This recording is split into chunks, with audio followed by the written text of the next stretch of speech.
Hola, mi nombre es Jaycee Alzate y hoy vengo con otro nuevo video educativo.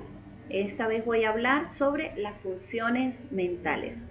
Nuestra mente, que ha sido objeto de estudio por generaciones y generaciones, por filósofos, psiquiatras, psicólogos, científicos, neurofisiólogos y actualmente por un equipo multidisciplinario llamado neurociencias.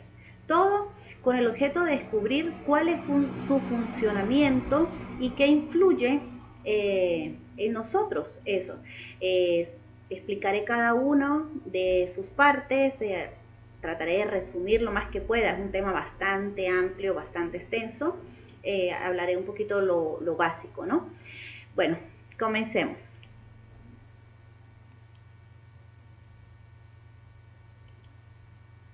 Bien, ¿qué es la mente? La mente, la mente viene los antiguos griegos lo llamaban la psique o el alma humana. Viene del latín mens, que significa pensar y que hace referencia a lo que es un fenómeno o una dimensión que es compleja, que se asocia con los pensamientos.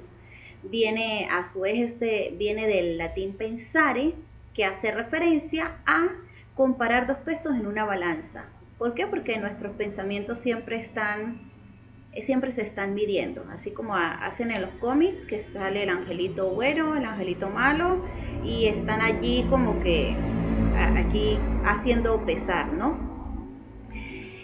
Bueno, nuestra mente es importante cuidarla y saber cómo funciona. Voy a desglosar cada uno a manera didáctica, ¿no? No es que ella esté dividida, sino que a manera didáctica voy a explicar cada uno de los puntos para su mejor comprensión. La mente es lo que da, lo que dice, lo que me da identidad, es parte de mi ser. ¿Por qué? Porque ya desde los filósofos, incluso la Biblia dice que tal es el pensamiento del hombre, tal es él. ¿Qué quiere decir eso? Que dependiendo como yo piense, voy a tener un comportamiento y voy a tener una actitud ante la vida. Por eso es importante cuidar lo que leo, cuidar lo que escucho, cuidar mis amistades e incluso lo que como. ¿Por qué? Porque esto va a tener una influencia en mi actitud y en mi comportamiento.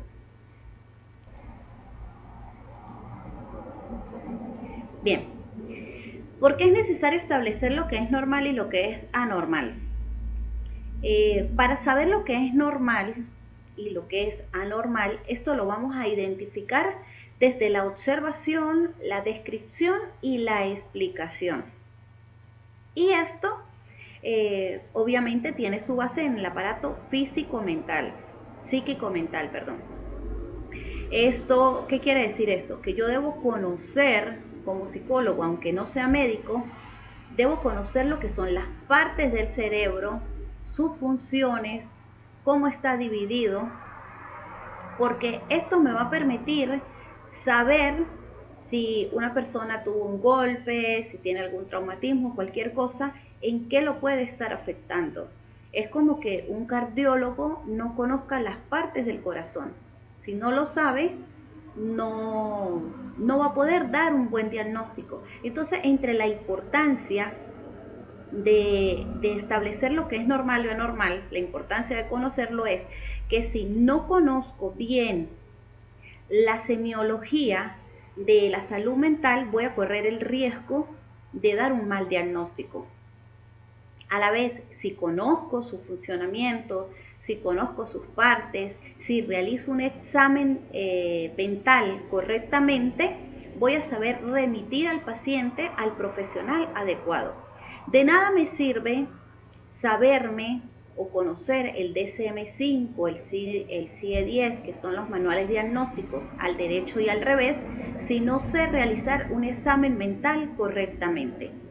Realizar el examen mental correctamente me va a permitir, como dije, remitir al paciente, en caso de ser necesario, al profesional correcto.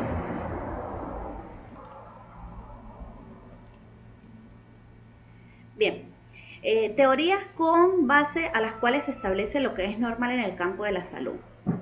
Entre las teorías en las que nos basamos para decir lo que es normal y anormal, tenemos los manuales diagnósticos, el DSM-5, el CIE-10, que ha sido elaborado tanto por la Organización Mundial de la Salud como por la APA, por profesionales especializados y en un campo de estudio bastante amplio. También tenemos el estudio, los aportes, los experimentos realizados por los enfoques psicológicos como lo son el psicoanálisis, el conductismo, el humanismo, que han dado sus aportes y que hoy nos pueden dar vía a establecer qué es lo que es normal y lo que es anormal en la salud.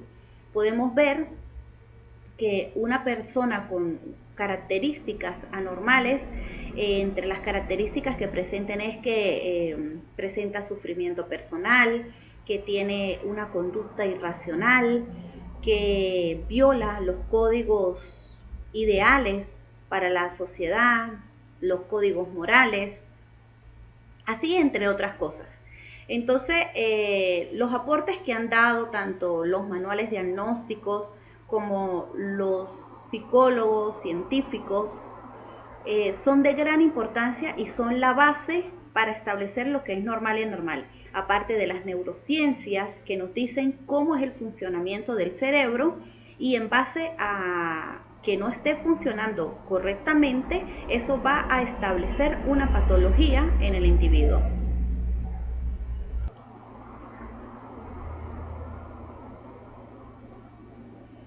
Okay. ¿Qué son las funciones mentales? Las funciones mentales es lo que se conocen como funciones mentales superiores o funciones ejecutivas. Ellas son las encargadas de darnos independencia, de darnos autonomía en todas las labores que realizamos diariamente. Ellas se clasifican en cognitivas, afectivas y motoras. El estudio de ellas nos permite, el buen funcionamiento de ellas nos permite ser una persona normal. En caso de que esté faltando, que alguna esté en deficiencia, nos va a arrojar una patología.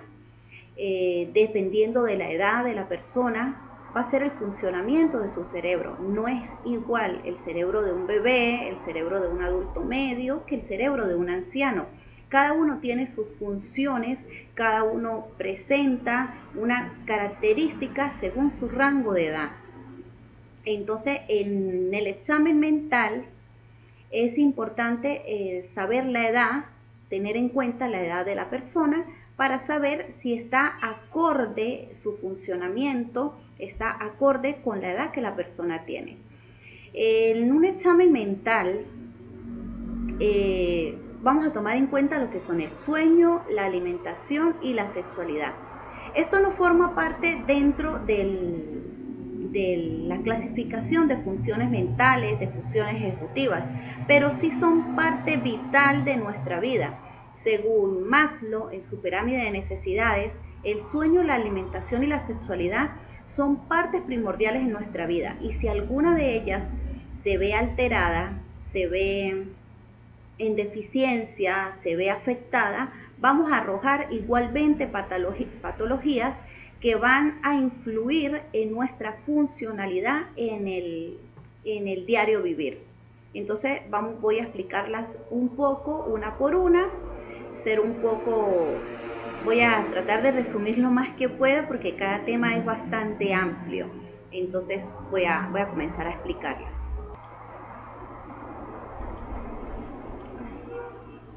Se pegó, ok. Comencemos con el aspecto.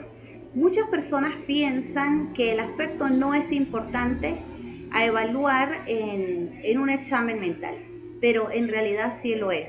Es importante tomar en cuenta lo que es la apariencia de la persona, cómo viene vestida, no por juzgar ni por discriminar, no, nada de eso, pero sí es importante ver si la persona, su vestimenta, si su ropa está limpia, si está sucia, si la persona tiene mal olor, si se bañó, si no se bañó. Eso es importante tomarlo en cuenta, si la persona está desarreglada, si no le importa su apariencia, o si por el contrario está extremadamente arreglada, extremadamente la mujer maquillada, tiene demasiados accesorios, porque si vemos eso podemos inferir de que la persona puede estar en un estado de manía. Tenemos que ver la edad aparente del individuo. Esto lo podemos ver en personas que son adictas, que pueden tener 20, 25 años, pero su condición de calle, su condición de drogadicción, su estilo de vida, algunas personas llevan un estilo de vida bastante fuerte, entonces su edad cronológica no va en sintonía con su edad aparente. Entonces todos estos aspectos son importantes tomarlos en cuenta, porque ello nos va a decir mucho del paciente. Es como por ejemplo que apareciera la película esta, el Joker del Guasón. Si vemos que llega una persona al consultorio vestida como él, actuando como él, y no es un trabajo, no es un actor, ya podemos decir que la persona está en un ataque maníaco. Entonces ya por ahí se puede ir descartando. Entonces la apariencia es bastante importante, ver su cabello, su pelo, no al punto de decir si es rizado o si es su color natural, no, pero sí por lo menos si presenta alopecia o estos que se arrancan el cabello y cosas así. Todas estas cosas hay que ser bastante observador. Como lo dije en un principio, el examen mental va a ir en base a la observación. Hay que tener mucho ojo clínico y ver cada detalle de la persona.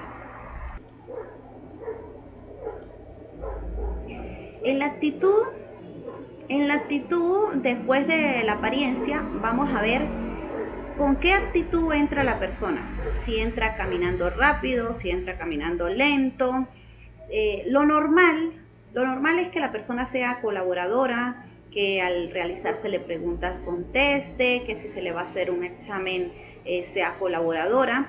Pero hay personas que se presentan con una actitud aprensiva. ¿Qué es aprensiva? Es cuando la persona se encuentra ansiosa, se encuentra intranquila, esta persona que quiere que la consulta se termine rápido, o si por el contrario comienza a hacer muchas preguntas.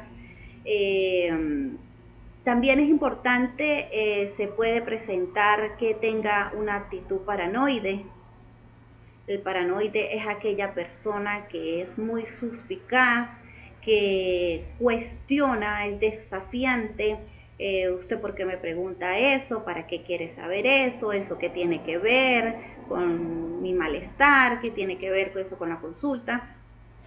Esa pregunta. Está la persona que entra con una actitud agresiva, violenta. Todo esto hay que tomarlo en cuenta, porque la actitud nos va a decir si la persona está en un brote psicótico, en franca manía, si está en depresión. Todo esto, la actitud nos va a decir la persona. Está aquella persona que es manipuladora, que es complaciente, aquella persona que es extremadamente melosa, que lo hace con el fin a veces de buscar una incapacidad médica injustificada, entonces empieza a ser meloso y todo eso.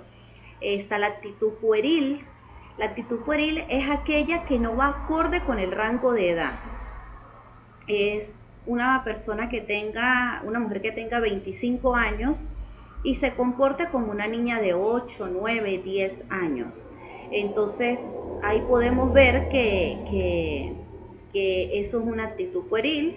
Entonces ya podemos ver que ahí puede haber un trastorno disociativo de la personalidad, o podemos revisar si es un trastorno límite, o empezamos a descartar el porqué de la actitud de esa persona.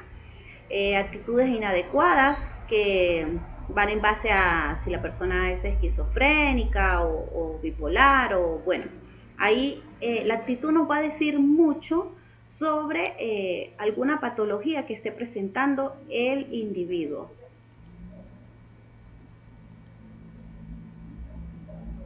Aquí tenemos la psicomotricidad. La psicomotricidad va en base a lo que es la conducta motora. Ella también obviamente es súper importante porque aquí vamos a encontrar personas que van a presentar inquietud motora. La inquietud motora la observamos en aquellas personas que son ansiosas, violentas o, por el caso extremo, vamos a ver a estas personas que tienen bradiquinesia. Bradiquinesia son aquellas personas que son lo contrario. Son pacientes más bien deprimidos, que llegan somnolientos, que no van a tener mucha movilidad. Encontramos la acatasia.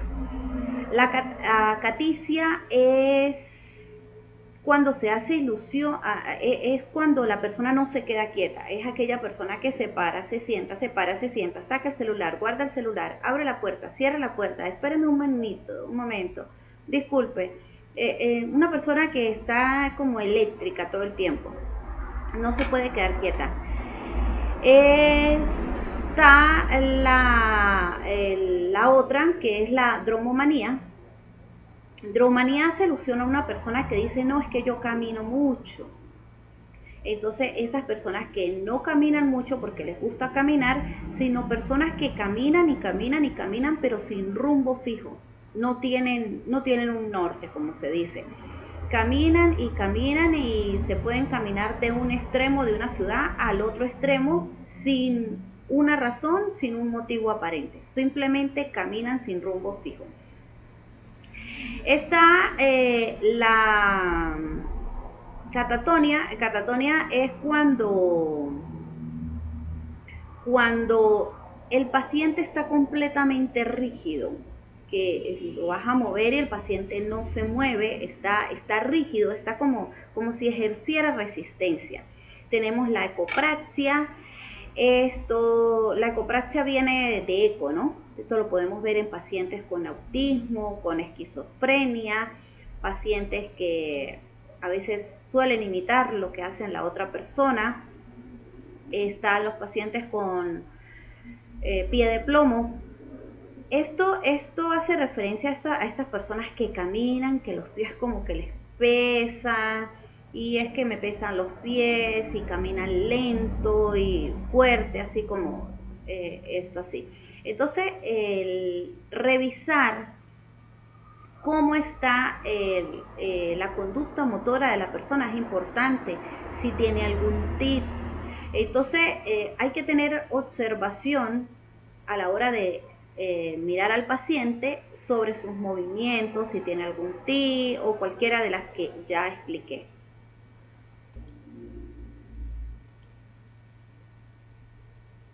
Aquí vamos a hablar de la conciencia con C, ¿verdad? Está la conciencia con F, la conciencia con C.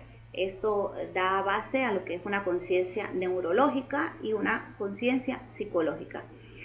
La conciencia neurológica habla de un darse cuenta, de un estar presente, ¿verdad? Está esta conciencia que es cuando la persona está alerta, hipervigilante, lo que hablaba hace rato, ¿verdad?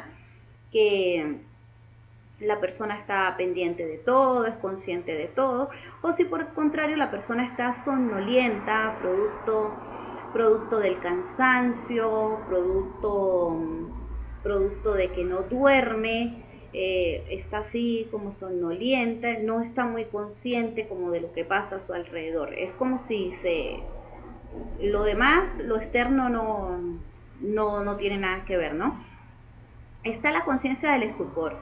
Estar en estado de estupor es cuando hay que forzar a la persona que reaccione a través de impulsos fuertes, de llamarlo, de de que se le llame la atención varias veces, de verdad, de que reaccione. En tal caso de que la persona no reaccione, se podría decir que la persona está en coma. Cuando está en coma, la persona no importa el movimiento que se le haga, no importa lo que se le realice, la persona no va a reaccionar, no hay conciencia en ella. Y el otro estado sería la muerte. Está la conciencia de nosotros mismos, es esa conciencia de saber quién soy, de mi identidad, de mantenerme en una personalidad a lo largo de los días.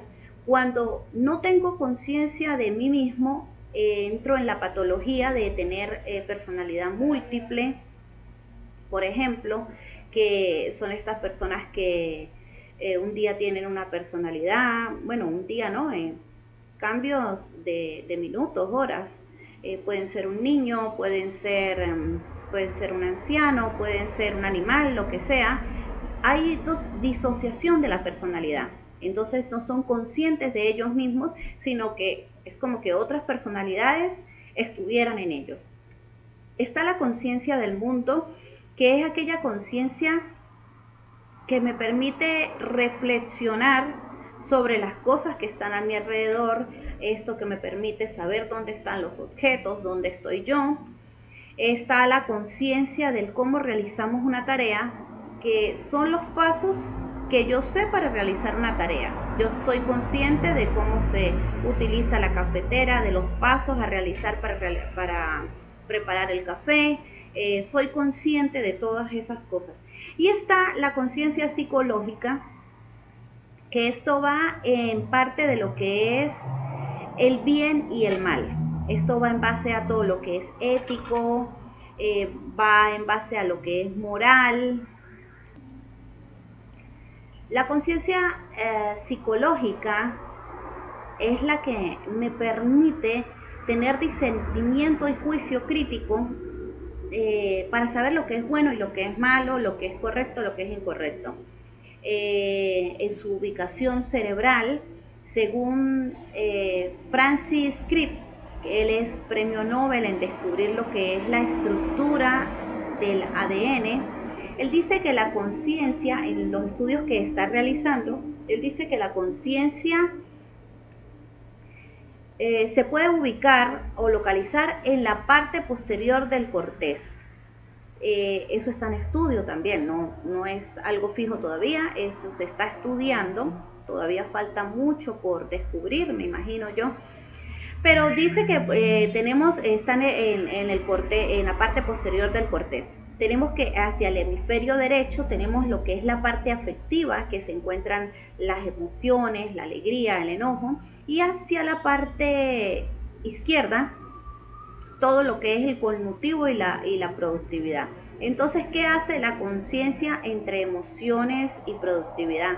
Es aquella que me permite decir, si yo tengo un examen, yo tengo que prepararme para un examen y me invitan a una fiesta, yo tengo que tener la conciencia de la responsabilidad, de saber que tengo que quedarme estudiando porque si no voy a reprobar.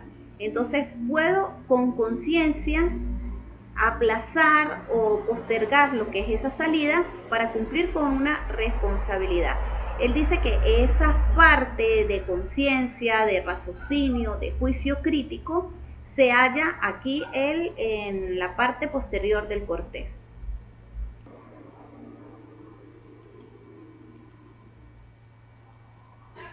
En la orientación, cuando hablamos de orientación, se va a tomar en cuenta lo que es tiempo, espacio y persona. La orientación está en base a lo que es el procesamiento de la información. Esto todo es todo un proceso cognitivo. Para evaluar lo que es la orientación se le puede preguntar a una persona si sabe en qué fecha estamos, si sabe dónde vive, si sabe llegar a su casa, si podría explicarme una dirección, si está ubicada, dónde está en ese momento. Entonces, eso es lo que da base a saber cómo está la orientación de una persona. La orientación, ubicando su ubicación cerebral, su función se encuentra en el lóbulo parietal. Aquí, aquí se incluyen lo que son el procesamiento de la información, el movimiento, todo lo que es la orientación espacial, el lenguaje, la percepción visual, el reconocimiento, la percepción de estímulos, el dolor, la cognición. Aquí entra toda esta parte. Las personas que no se encuentren correctamente orientadas en alguno de los sentidos, tiempo y espacio de persona, son personas que pueden estar padeciendo patologías como Alzheimer, psicosis y bueno, entre otras. En la atención como todas igualmente es importante. ¿Por qué? Porque aquí vamos a saber si se va a continuar con la entrevista, con el examen mental, o si por el contrario se deja para después. Bien sea porque la persona se encuentre en franca manía o en estado de psicosis, o la persona se esté quedando dormida o esté dormido, o sencillamente se encuentre en coma. Entre lo de la atención, lo podemos decir, está la prosexia. Prosexia es la palabra que se usa para hacer alusión a la atención, y eu es el prefijo para decir que está bien. Entonces, cuando decimos que una persona está en euprosexia, decimos que está prestando atención. Hipo es el prefijo para menos, para disminución, para inferior. Aquí decimos que la persona no está tan atento o que se está quedando dormido. Hiper es que está hiperalerta, que puede ser producto de una manía, puede ser producto de la cafeína, puede ser producto de algún psicoactivo. Entonces, cuando decimos que está está en hiperprosexia, es que está hiperalerta, que la persona está en hipervigilancia. Pseudo es el prefijo que se usa para falso, mentira, ausencia de atención. Aquí podemos decir que la persona falsamente nos está prestando atención, pero que sí está atento a lo que son sus estímulos internos. Esto es típico de pacientes deprimidos, que se les puede estar hablando, pero parece que no prestan atención activamente. Entonces, esto lo vemos o sea, pareciera que la persona nos estuviera como ignorando. Esto lo podemos ver en personas con depresión mayor. Ellos en realidad le están prestando atención a los latidos de su corazón, están prestando atención a sus sentimientos, a sus pensamientos, se ven callados, casi que ni miran. En una persona que esté con falta de atención, si lo vemos de la psicopatología de los niños, podemos decir que está presentando un trastorno de déficit de atención. En su ubicación cerebral igualmente se encuentra en el cortés.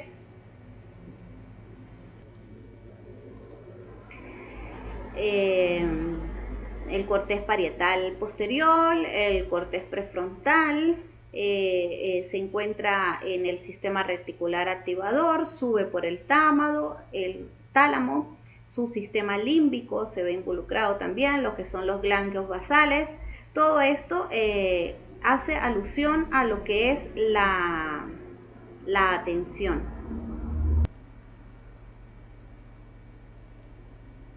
En la concentración, esto es parte de la clasificación de la atención, de la memoria, todo lo que es la parte cognitiva.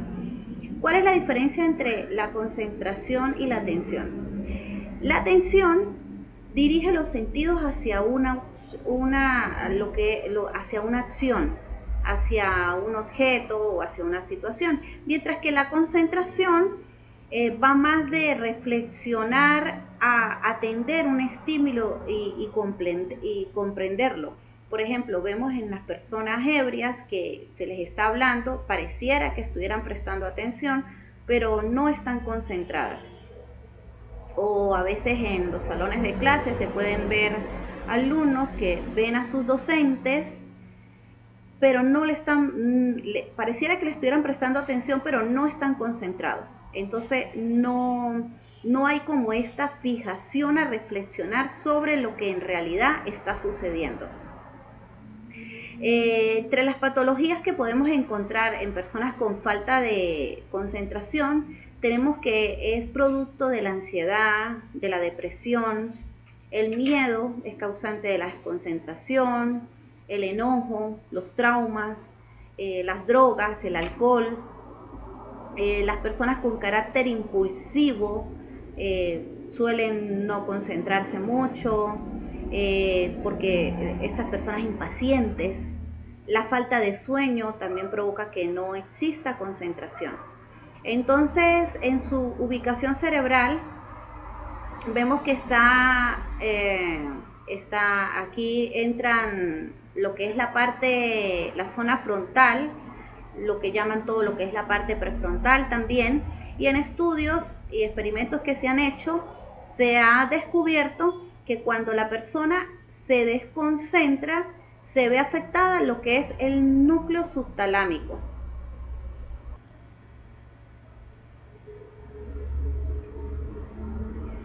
Aquí tenemos la memoria. La memoria la podemos encontrar en dos características, cuantitativas y cualitativas. Entre las cuantitativas encontramos la amnesia. La amnesia, es un término que ya es conocido por todos, que esto refiere al hecho de que se borran los recuerdos. Se borran los recuerdos completamente y la persona es incapaz de recordar absolutamente nada. Entre las amnesias están la amnesia retrógrada y la amnesia anterógrada. Entre las amnesias podemos decir que sus causas son por deterioros cognitivos. Esto lo podemos ver en las personas mayores que pueden presentar Alzheimer.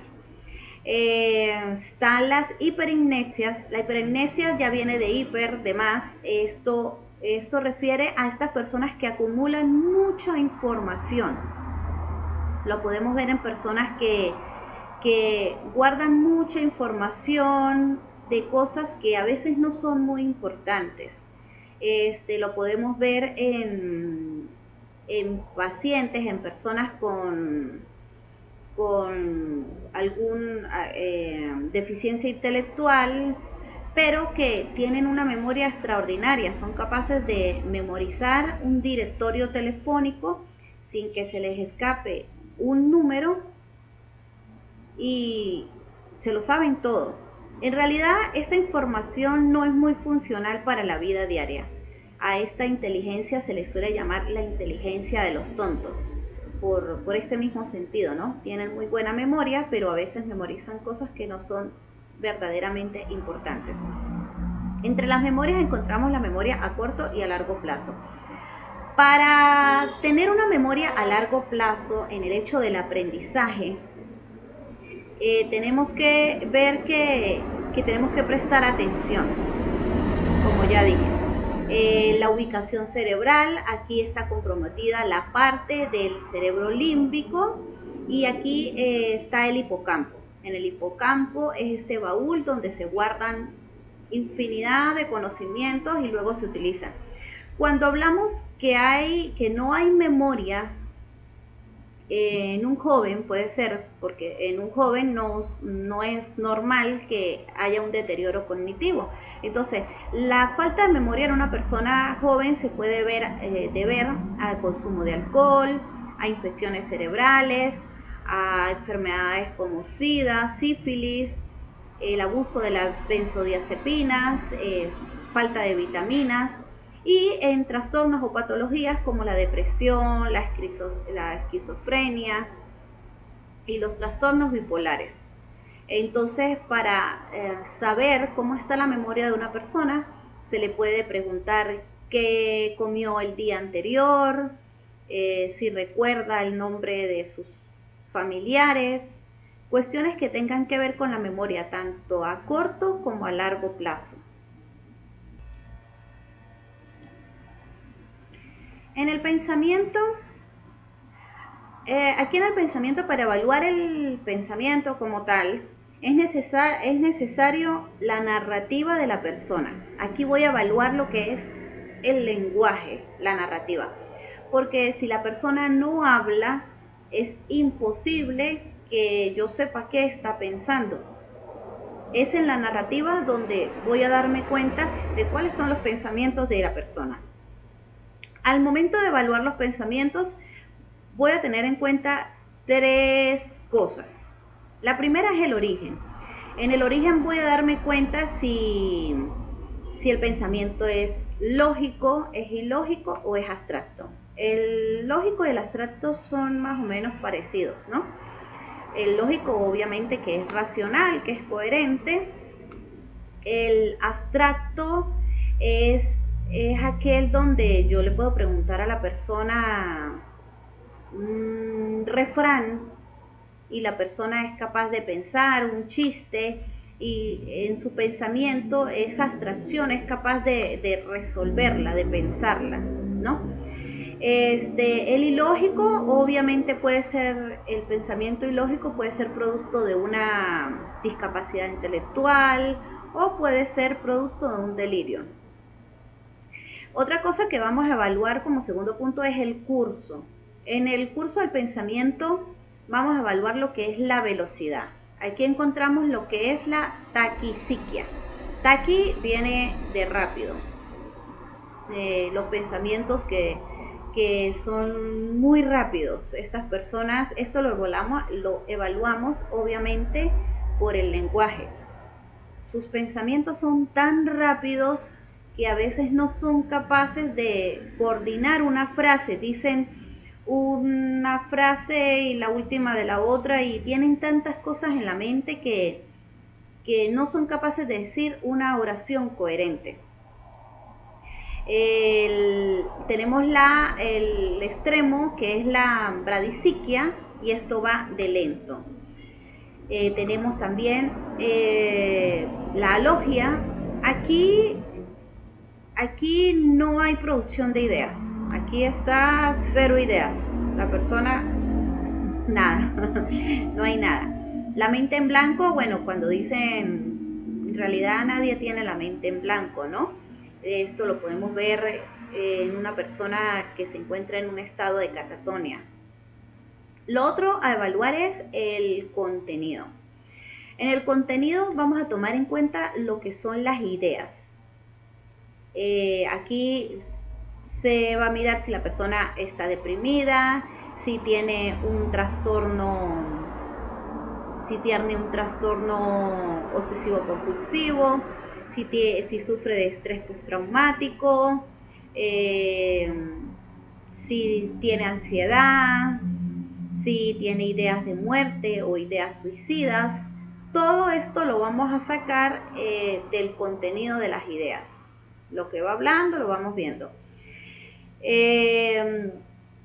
Aquí podemos ver también la celotipia. En el pensamiento podemos ver también la celotipia. La celotipia es estos celos irracionales que vienen de pensamientos que son ilógicos, incoherentes, irracionales.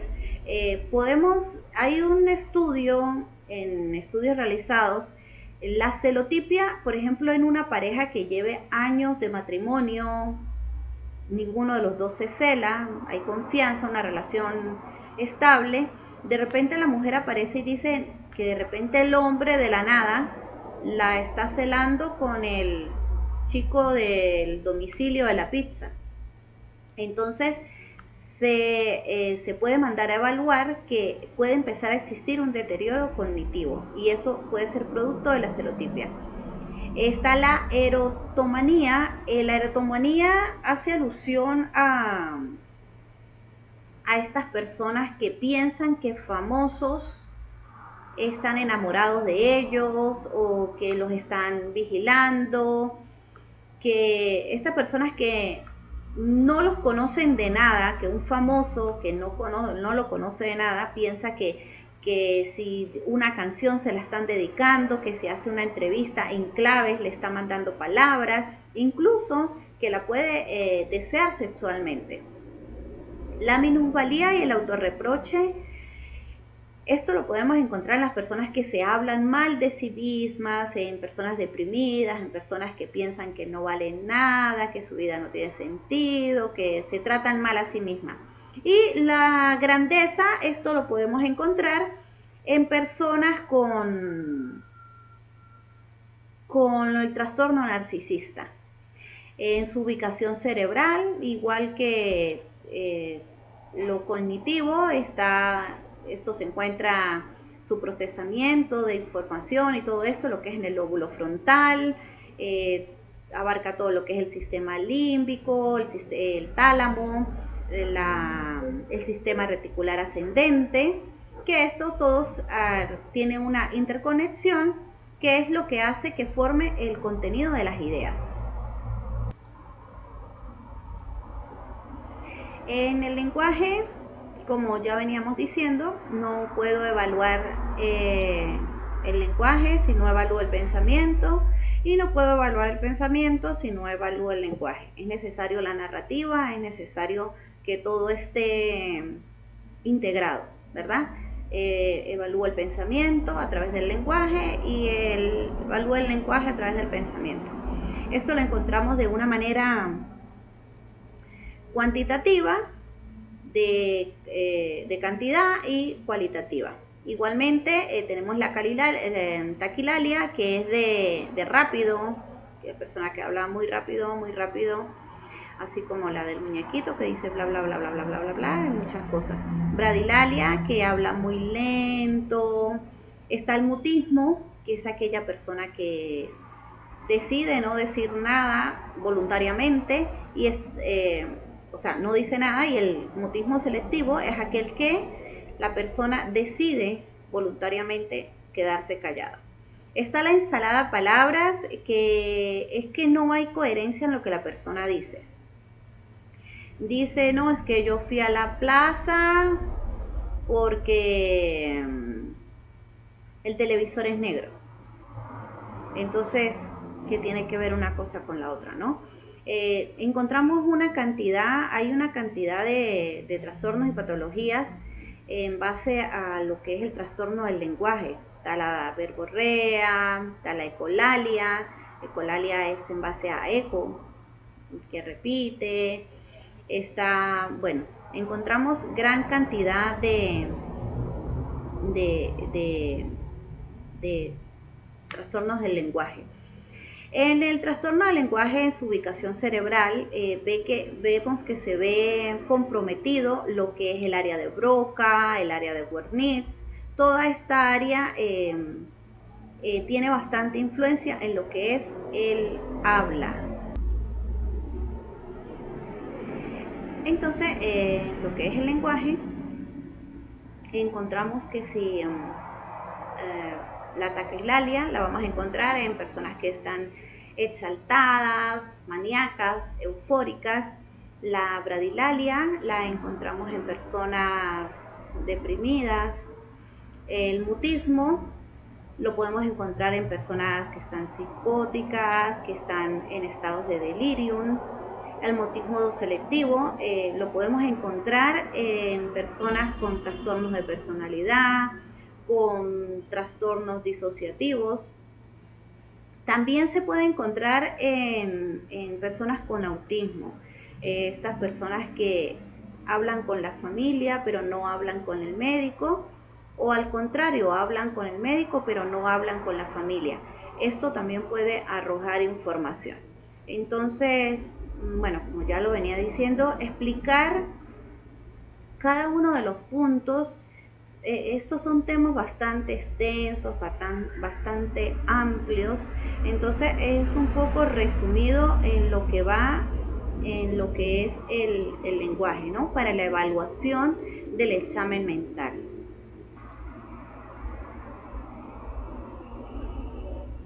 Aquí encontramos lo que es el afecto.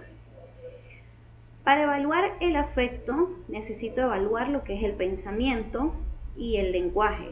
Lo que es el lenguaje y el pensamiento me van a decir cómo está el afecto de la persona. Aquí es donde yo espero encontrar de manera normal en el individuo el afecto modulado. El afecto modulado es cuando la persona se encuentra tranquila, al contrario a cuando se puede encontrar ansioso o se puede encontrar de una manera aprensiva. Puede ser aquel sujeto que se encuentra preocupado, que está atento a los detalles, o esta persona que puede estar exaltada, maníaca, eufórica. El afecto también puede estar se puede presentar de manera plana. Esta la podemos encontrar en pacientes con esquizofrenia. Tenemos el síndrome amotivacional. Este se encuentra en personas que consumen cannabis. Esta condición de su consumo produce que no tengan mucha motivación, que su afecto se encuentre en un estado plano. Tenemos la parte deprimida, triste. Hay que tomar en cuenta que no es igual estar deprimido que estar triste. Estar triste es algo pasajero, producto de un duelo, producto de alguna pérdida, de alguna circunstancia, mientras que la tristeza es un estado permanente que ya afecta la funcionalidad y la vida de la persona. Está la ideoafectiva. Es esta que no va acorde con lo que es el pensamiento, no va en concordancia con el pensamiento. Es, por ejemplo, aquella persona que llega diciendo que está triste, que la vida no tiene sentido, que se quiere morir, que se encuentra bastante triste, pero en realidad está bastante arreglada, está bastante... O sea, no hay concordancia entre lo que dice con lo que hace. Este es el trastorno ideoafectivo. En su ubicación cerebral podemos ver que esta parte de la base de la amígdala aquí donde está como el centro de las emociones, y la parte del afecto radica aquí un poco, donde lo que es la amígdala, que el lóbulo frontal y toda esta parte del cerebro. Ok, en la sensopercepción, aquí vamos a hablar de todo lo que implica los 5 sentidos. Aquí van integrados todos los 5 sentidos. Aquí vamos a evaluar si hay alucinaciones olfativas, visuales, táctiles, gustativas o de movimiento. Podemos ver la formicación. La formicación es clásica del delirio. Esta es fórmica, hace alusión a hormiga, que es clásico de estas personas que se quejan, que le caminan hormigas por el cuerpo, que tienen hormigas en todo el cuerpo. Esta es una de las clases de alucinaciones. Tenemos las propiedades psicodislépticas, que son producto del consumo de SLP o de psicoadictivos. Es frecuente encontrarlo en personas con el consumo de sustancias, que pueden ver olores o escuchar colores, cosas así incoherentes. Tenemos también las alucinaciones, que pueden ser el producto de la epilepsia del lóbulo temporal. O sea, si no hay una patología como esquizofrenia, trastorno depresivo mayor, cuestiones así, podemos ver que las alucinaciones pueden ser producto de una epilepsia causada por el lóbulo temporal o porque exista una masa en el sistema nervioso central. Están los flashbacks también, que lo encontramos en pacientes que han sufrido estrés postraumático.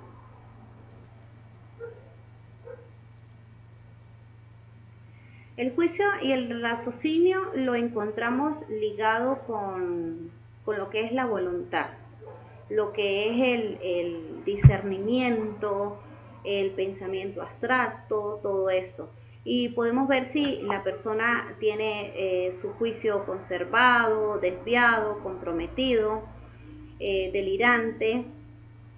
Podemos ver que la persona que le podemos hacer un juicio evaluándolo, preguntándole, por ejemplo, si usted está en una casa y la casa se está quemando, ¿usted qué haría? Entonces, dependiendo de lo que la persona responda, podemos saber si su juicio está correctamente normal, o si usted ve un niño de 2, 3 años a la orilla de una carretera y están pasando carros, ¿usted qué haría? Lo agarra de la mano, le dice que tenga cuidado, busca a sus padres. Entonces aquí podemos evaluar lo que es el juicio de la persona.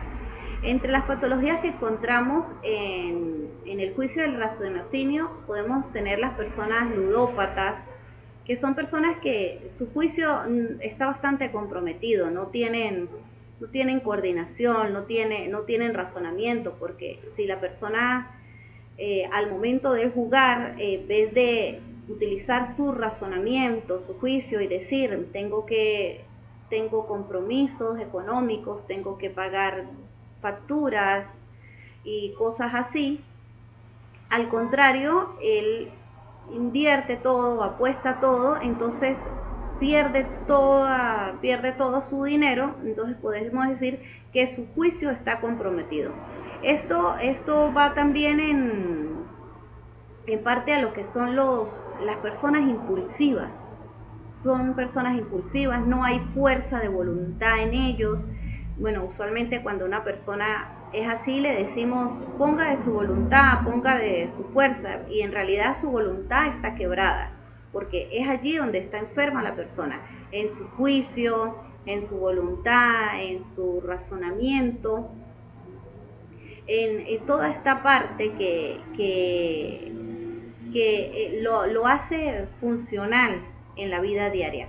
Podemos saber si la persona tiene raciocinio también al momento de preguntarle si es consciente de la enfermedad que tiene. Por ejemplo, si una persona con esquizofrenia llega y dice, yo estoy viendo una persona que está bailando en la esquina, pero yo sé que es porque no me he tomado el medicamento. Sabemos que su juicio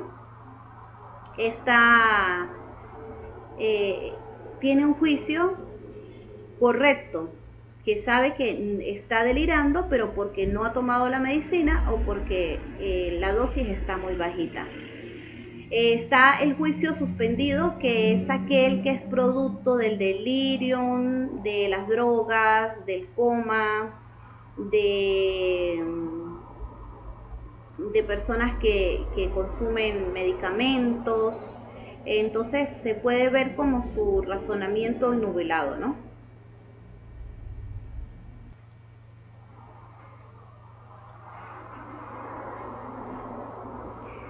Para evaluar la inteligencia vamos a tomar en cuenta si es leve, moderada o grave. ¿Cómo vamos a hacer esto? Esto, para evaluar la inteligencia, vamos a tomar en cuenta el nivel intelectual que posea la persona, su nivel de estudio, si es una persona analfabeta, si es una persona universitaria. Vamos a tomar en cuenta sus logros académicos, vamos a tomar en cuenta todo esto. Podemos ver que según Daniel Goleman, según Gardner, por mucho tiempo se evaluó la inteligencia según el IQ de la persona, pero hoy ya se puede ver que la inteligencia se puede medir según las habilidades. Personas que no son muy buenas para el cálculo, pero son muy buenas en las artes, en la literatura. Entonces, la inteligencia tiene sus diferentes facetas. Se puede medir de manera psicométrica a través de test, se pueden medir por allí de manera genética y en manera de habilidades. Para tomar en cuenta qué tan inteligente es una persona, tenemos que evaluar el tipo de relaciones interpersonales que tiene, si es asertiva, su manera, las emociones que mantiene con estas personas, evaluar también lo que es su actividad social, con el tipo de relaciones que tiene con sus amigos, el tipo de empleo que tiene, el puesto que tiene también, el nivel de autonomía que posee la persona, si es independiente o si al contrario depende de que lo estén supervisando o ayudando, qué actividades diarias realiza. Todo esto va en base a la inteligencia. La inteligencia la podemos tomar en cuenta al existir una patología, a que exista un daño orgánico.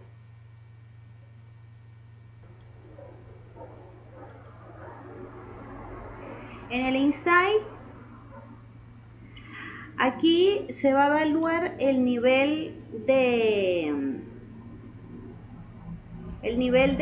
darse cuenta de la persona, el nivel de conciencia que tiene acerca de las cosas, y se va a evaluar si la persona, su insight es ausente, precario, pobre.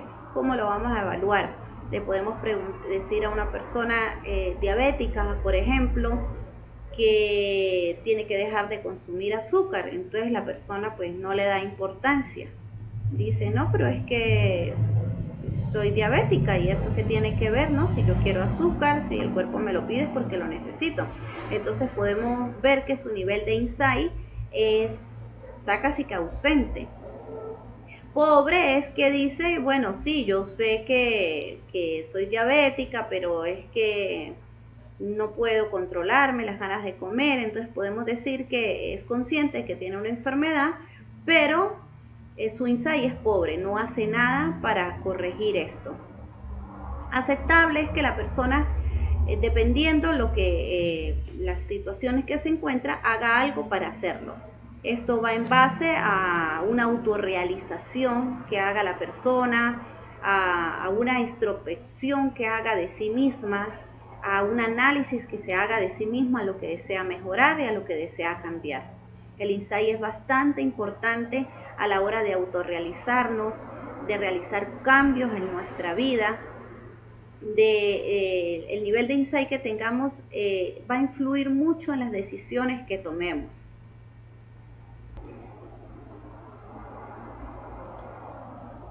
Bien, ahora tenemos lo que son los instintos básicos. Tenemos cosas que no son funciones mentales, pero que son importantes para un bienestar en la salud mental, como lo son el sueño, la alimentación y la sexualidad. En el sueño, creo que los seres humanos somos de la especie que no valoramos lo que es el sueño correcto, respetar nuestras horas de sueño, porque no le damos importancia, pero cumplir con nuestro horario de sueño es bastante marcado en nuestra salud. Depende de muchas cosas, nuestra afectividad, muchas cosas. Existen varios trastornos o patologías que se pueden derivar por la falta de dormir bien. Tenemos el insomnio, que todos sabemos que el insomnio se puede decir que hay insomnio cuando se puede tardar más de media hora en quedarse dormido. Está entre leve a grave, dependiendo del tiempo que tarde la persona en quedarse dormida. Están los terrores nocturnos. Los terrores nocturnos se ven mucho en los niños. que son cuando se despiertan aterrorizados, no es igual a las pesadillas. No es igual a las pesadillas, pero sí la persona se despierta en terror, en bastante susto. Está la sexonia. La sexonia es cuando las personas dormidas, parecido a los sonámbulos.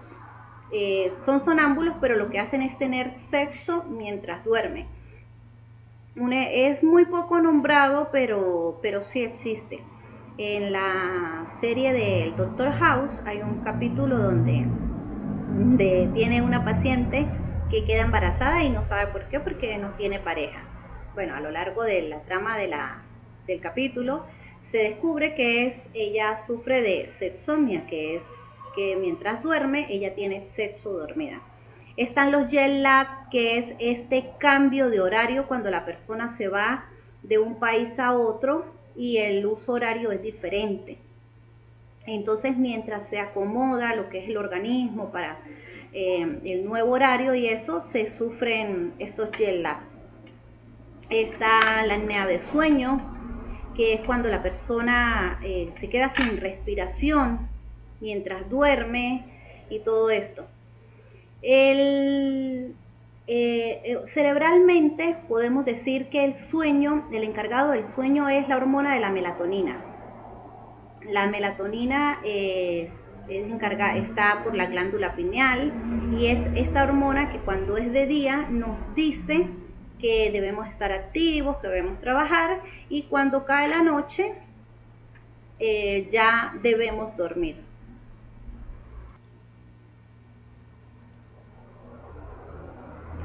Entre los trastornos que se pueden encontrar por falta de sueño, se puede encontrar la depresión.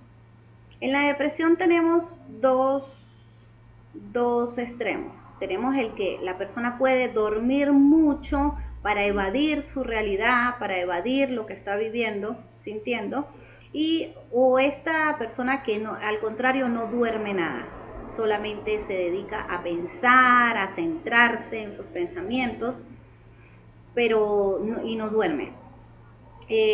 Producto del sueño, de no dormir, es algunas demencias. También se puede encontrar el consumo de sustancias, son producto de que no se puedan dormir. No dormir puede ocasionar problemas de memoria, puede ocasionar falta de concentración, dolores de cabeza durante el día, problemas con el aprendizaje. Esto se puede notar en estudiantes que pasan largas horas estudiando, pasan toda la noche estudiando y al otro día, al contrario de lo que se cree, su concentración está más baja, su memoria no es tan productiva como se pensaba. A veces es producto del uso, a veces aprueban aprovechándose de su memoria a corto plazo, pero en realidad no es que sea muy beneficioso este sistema. Dormir trae muchos beneficios, entre ellos que se fortalece el aprendizaje, se desintoxica el cuerpo, se reparan los tejidos, existe una regulación emocional y para poder dormir se recomienda tener lo que se llama una buena higiene del sueño, que es dormir a una hora adecuada, comer los alimentos adecuados a las horas adecuadas, no dormir con luces encendidas, no hacer uso de pantallas como televisores o tablets a la hora de dormir. Y bueno, como está visto, que el sueño se ve alterado puede ocasionar patologías en las personas y puede dañar lo que es la funcionalidad de la persona.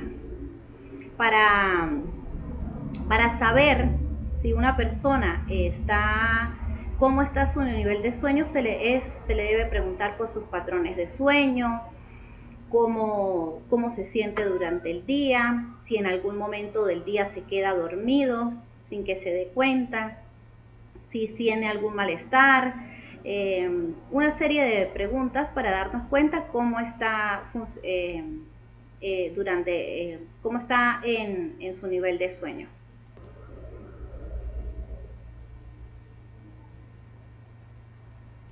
La alimentación es uno de los instintos básicos del ser humano también, importante en nuestra vida diaria. Es tan importante comer como el agua, como todas las necesidades básicas de nosotros, como dormir, es una necesidad primordial y básica en nosotros. Pero cuando se sale de los límites de lo normal, se puede caer en patologías. Entre las patologías que tenemos en base a la alimentación tenemos la anorexia y la anorexia nerviosa. ¿Cuál es la diferencia? La anorexia se puede ver en pacientes, por ejemplo, que están en tratamiento de cáncer, pero que producto de su mismo tratamiento se les quita el apetito. Mientras que la anorexia nerviosa ya es aquella persona que por muy delgada que esté, siempre quiere adelgazar más, se ve gorda. Hay como una distorsión allí del pensamiento, de la imagen. Se sigue viendo corta, no importa cuán delgado esté. La persona no es consciente del daño que se está haciendo, no toma en cuenta, no tiene comprometido su juicio, porque no toma en cuenta que está desnutrida, que puede morir, lo único que quiere es adelgazar. Tenemos la hiperorexia. Esta es la pérdida gradual del apetito. Cada día se come menos, cada día se tiene menos hambre, se encuentra la pica también. La pica es estas ganas de comer tierra, tiza, arcilla, jabón, cosas que no tienen ningún valor nutritivo para el organismo. Se dice que esto puede ser en base a que el organismo necesite vitaminas como calcio o algunas otras cosas. Está la potomanía, que es el tomar exceso de agua. Agua. Está la coprofagia, que es comer heces. Comer heces.